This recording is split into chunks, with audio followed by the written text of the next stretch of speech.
Today, I'm going to share a replay of the highest ranking solo episode that I've ever had on the podcast. Have you ever felt like a leaf on a river, just flowing back and forth wherever the wind and the waves are going to take you? I'm sure you have. We all have at one time or another in our life. It's just part of the human condition that comes from not having a plan. Better yet, not having a vision that we are marching toward.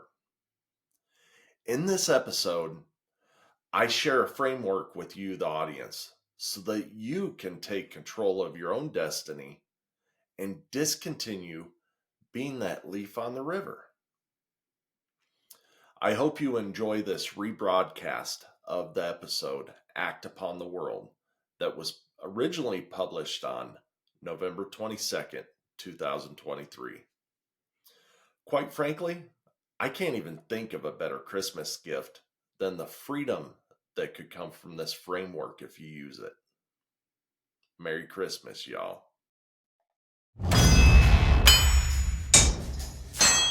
Leaders are not born in a womb.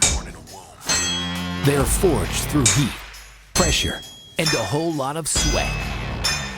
The Fire Forged Leader podcast serves the audience through exploring leadership at work, in the community, and with the family, using a practical perspective and real-life experiences from the host, Steve Baumgartner, and his guests in The Forge. Now, it's time to enter the Forge with the Fire Forged Leader.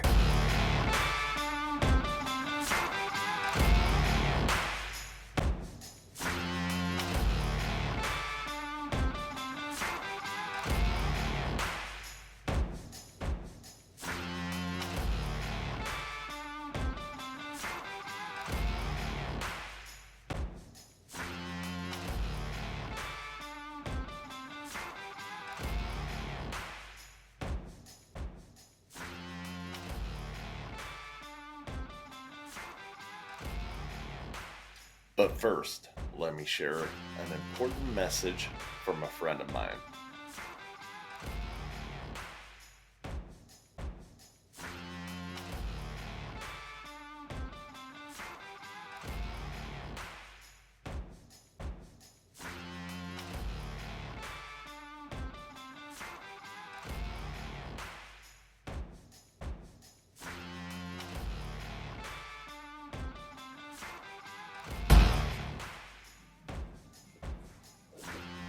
I find it really interesting how many people live their lives not knowing that they're really in control of their future, in control of history. So many people float along as simply a leaf on top of a river, doing whatever the river tells them to do. When the river tells them to go left, they go left. When the river tells them to go right, that's also the direction that they go. But it doesn't have to be this way. Every single person that has ever been created is in control of creating or changing history, including you. So let me say that a bit clearer. You, my friend, have the power to create or change history, but only if you choose to do so. So welcome to the Fire Forge Leader podcast, where I, Steve Baumgartner, will share lessons forged on the front lines of leadership. Today's topic comes from one of my own personal quotes, and I usually don't quote myself, so this is kind of odd for me, but bear with me, please. But I tell my teams continuously, we need to be acting upon the world. Don't let that world out there push us around. I also keep that mantra rolling around in my mind constantly, which is simply just act upon the world, Steve. So how do you do that? Let's break that down a little bit and talk about the framework that I use and that I try and get other people to use as well when we're talking about acting upon the world. And if you like acronyms, it's simple to remember. It's MDDM. So the first M is mindset. You got to have your mind in the right place. Next, you got to be directionally set. Then you got to define what you're going to do, and then finally move. So I want to quote Viktor Frankl for a second here, out of his book, Men's Search for Meaning. If you haven't read about Viktor or don't know about Viktor, his story is absolutely amazing, and I really suggest that you look him up. So he states in this book, everything can be taken from a man, but one thing, the last of the human freedoms, to choose one's attitude in any given set of circumstances and to choose one's own way. So that's a pretty powerful statement, right? You can have everything taken away from you, but the one thing, and that's choosing your own way, to having your own attitude about it. So as I've mentioned before, I'm a Christian, and as a Christian, there's certain things that I believe. One of those that I am a son of God, right? So with that belief, I also believe that I've been made to thrive and not just survive, and that I'm capable of many things. And this is just a small sampling of those. But I'm capable to have a great relationship with the Father. I'm capable of having just an extraordinary relationship with my wife. I'm capable of being a highly effective and impactful father. And I'm definitely capable of achieving huge successes as a leader. So it doesn't matter what you believe. I'm going to tell you right now that you are more than what you give credit for. You're more than where you're at today. And you just got to get your mindset right. The next portion is direction. So some people also refer to this as vision. I like direction in this statement because you're setting out on a course, right? But really what you need to be able to do is be able to see yourself in a future state, right? And you also need to understand that you are capable of getting there today, right? If you start taking action, you are capable of achieving that vision no matter what it is. And also I want to be very, very clear on this direction statement that you can set something 10 years out in the future or 10 minutes into the future, but it's set in a direction either way. It's just how far are you going to march? This brings us to the definition stage, right? So now that we know where we're starting and where we're going, we can sketch out our plot or our path to get there. We need to break that down into milestones if it's a longer journey. And everybody always talks about how do you eat an elephant? Well, of course, it's one bite at a time, right? But you don't start at the rump and work toward the head and then come back to the ribs and back and forth. You chop away at it continuously in a straight line. Which brings me to the last part of this framework, and that's movement.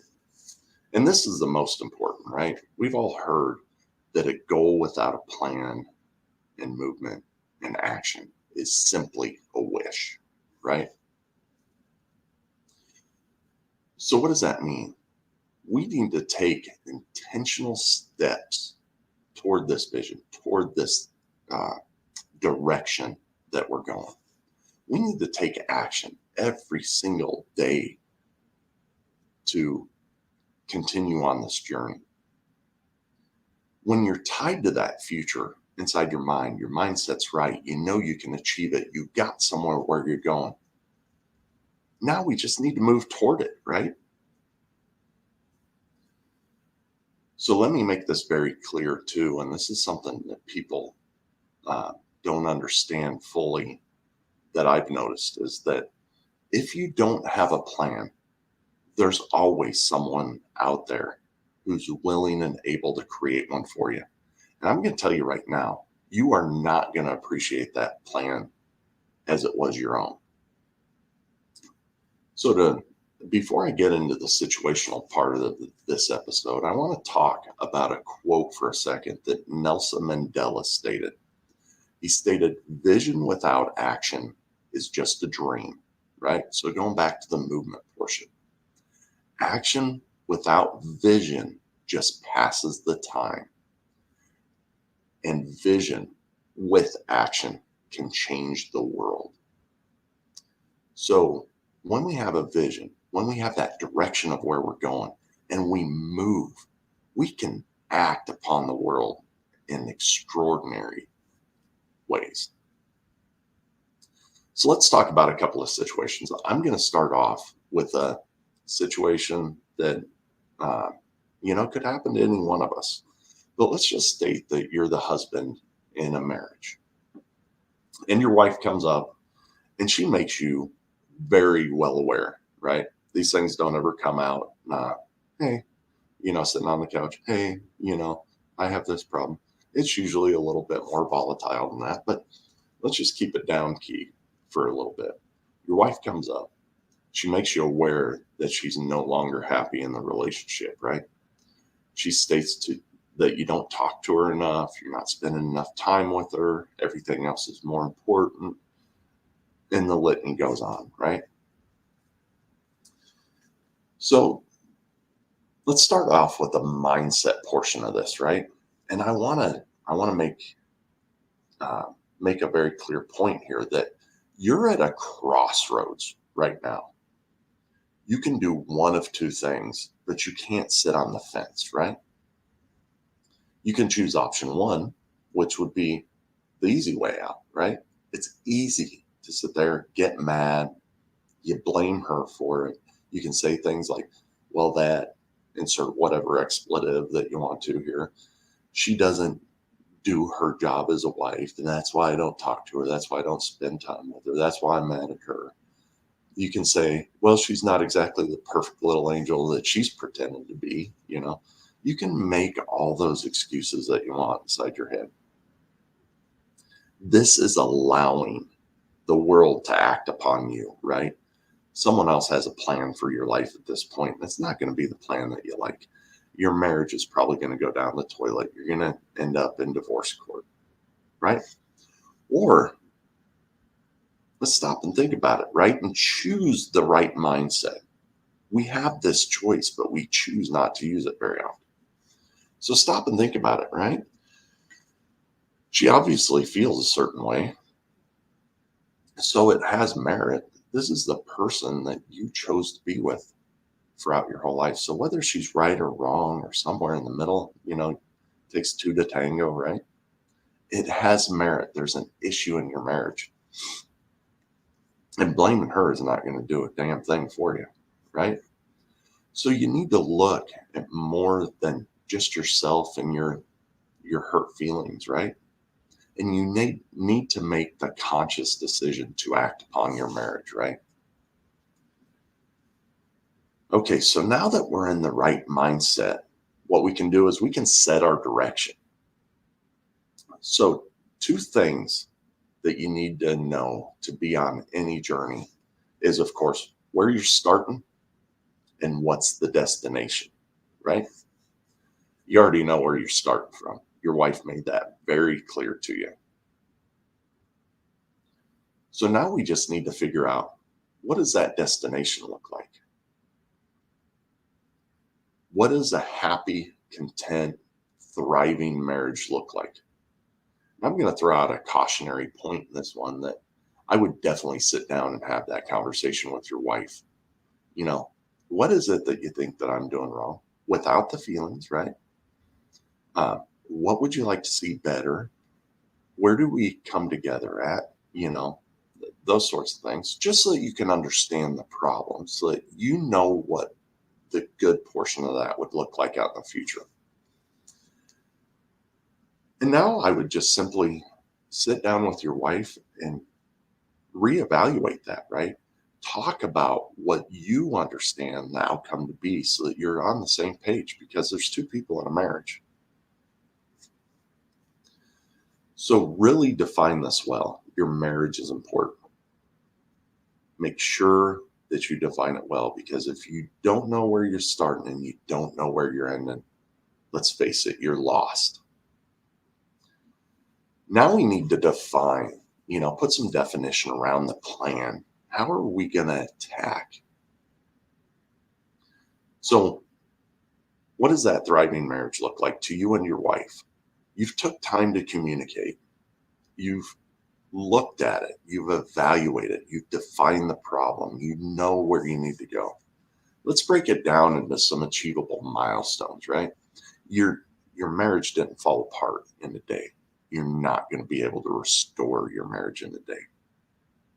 You're not going to go 0 to 60, but you can go 0 to 5 and 5 to 10, and you can break that down into some milestones, right?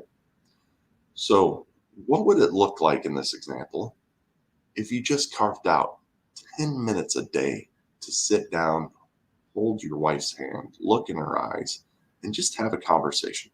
No distractions. The kids are doing something else. They're playing a game. You set everything aside. No emails, no phone, no TV, no nothing. And you just look in your wife's eyes and give her 10 devoted minutes. What does that look like after 30 days, after 60 days, right? What does it look like after a year? Now, as you're moving forward, you can add on other things, right? You can add on date nights, longer times together, weekends away, whatever your vision looks like. You can build plans in and you can move towards that, but you can't do it all at once. So break it down, define what you're going to do. Last part, movement. This is the hardest part, but this is also the integrity moment. If you don't do what you just planned out with your wife, if you don't follow through, you lose integrity. And that's the worst thing that you can do at this point. Words without actions are meaningless. This is all something that we know and feel. So we need to act upon this plan, right? Define your integrity in this moment. So let's switch gears a little bit and talk about the workplace. And really, it's not any different in the workplace, right? The situation is the only thing that's different. We're going to take the same frame set, or the same 4 things: the mindset, the direction, the definition, and the movement, and apply it to a situation here.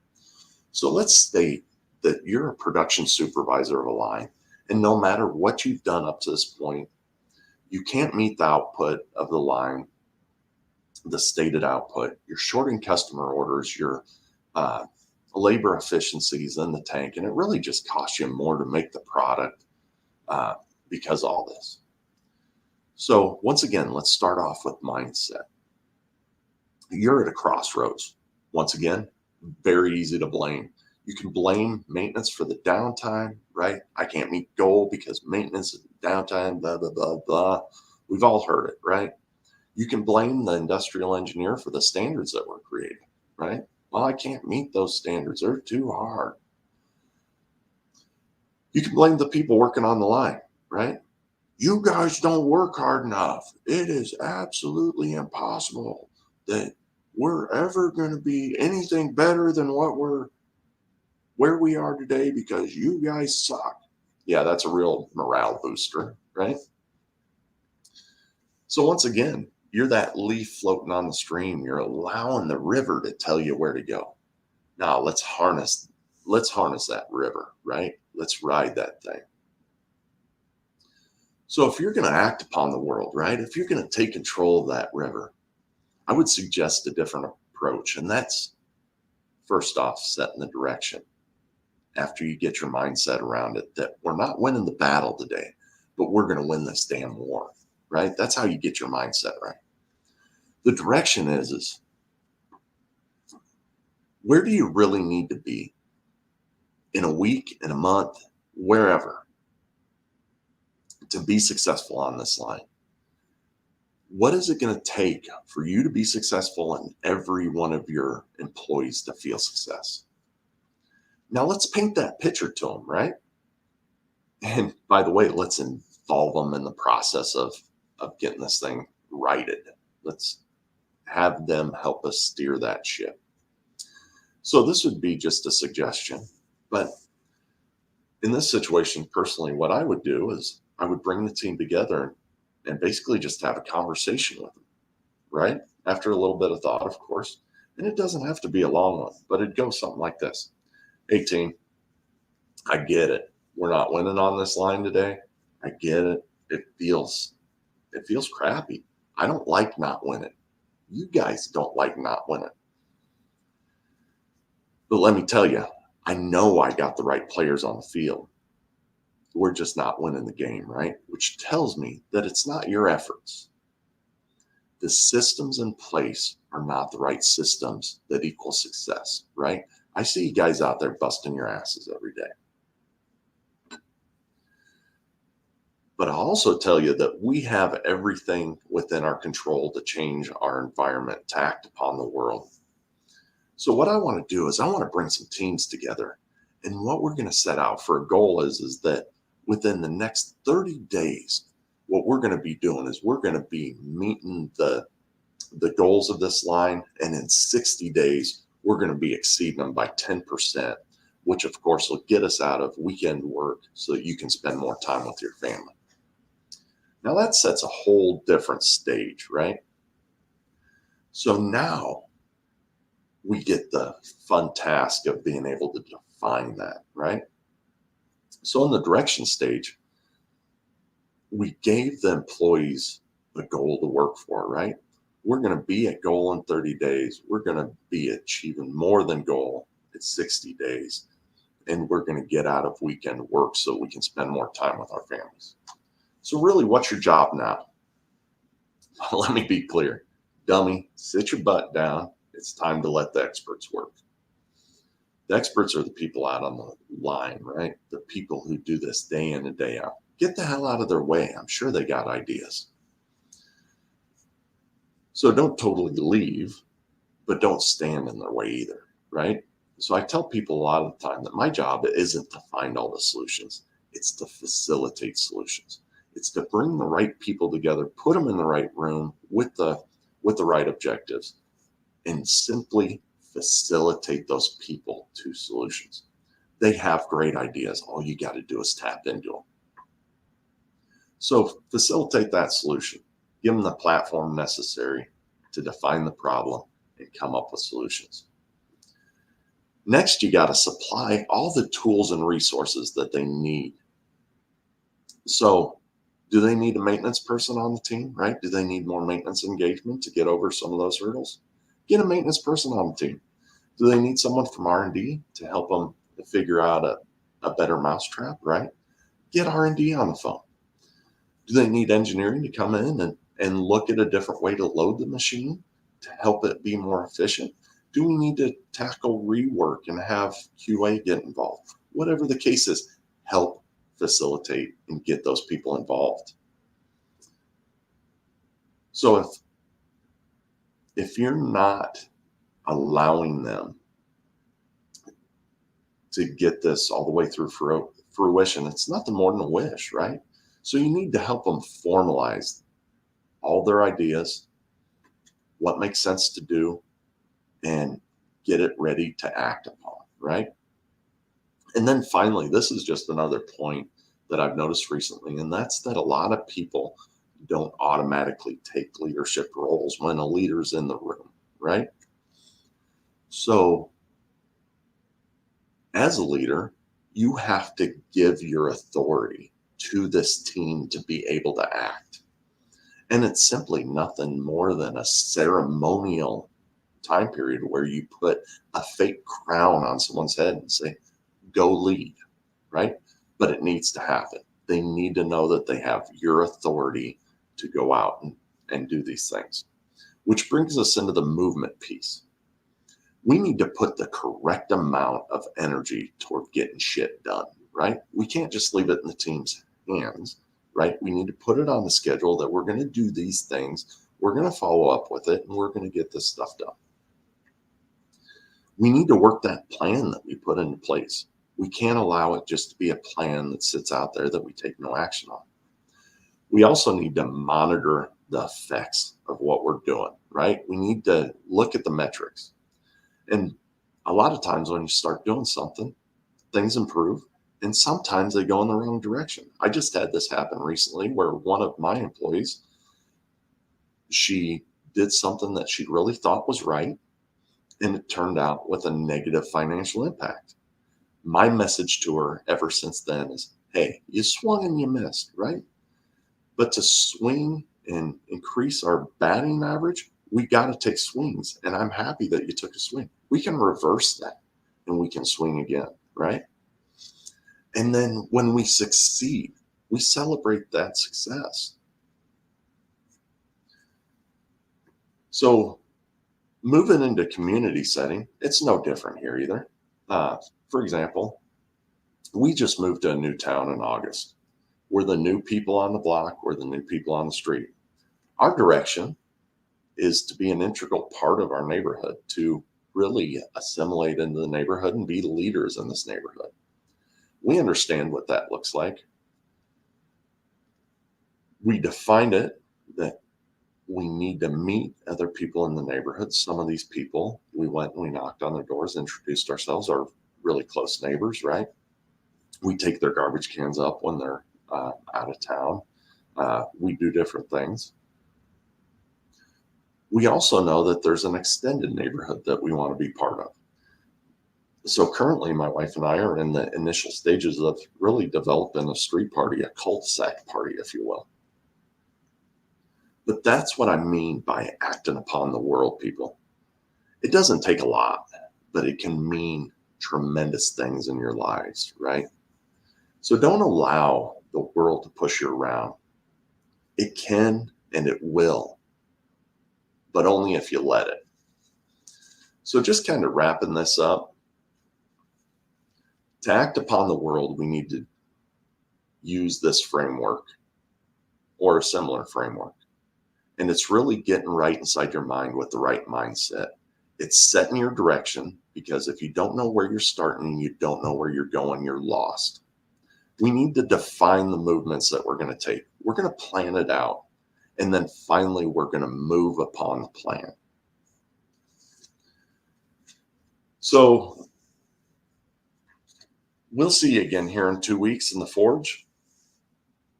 We have Dr. John Ross on our upcoming episode. Dr. John Ross is a best-selling author. He is the creator of multiple certifications in the maintenance and reliability field. He's developed multiple training platforms. He's a consultant. He's also a friend and a personal mentor of mine.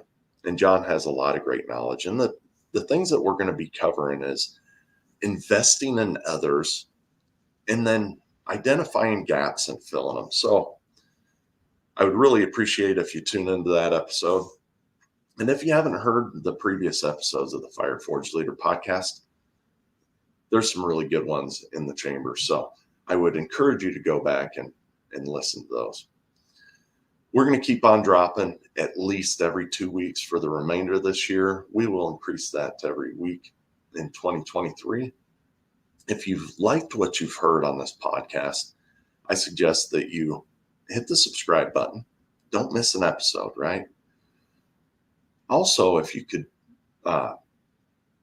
leave me a rating and review, that really helps me grow in this field and keep these things going. So I would really appreciate your support on the podcast. So once again, thank you for tuning in today. You have just experienced the heat and pressure of the Forge. Remember, words without action are meaningless. Now, after the heat of the Forge, shape your thoughts, quench your brain, then put your new tools to use, adding to your leadership. Tune in next week for more lessons from the Forge.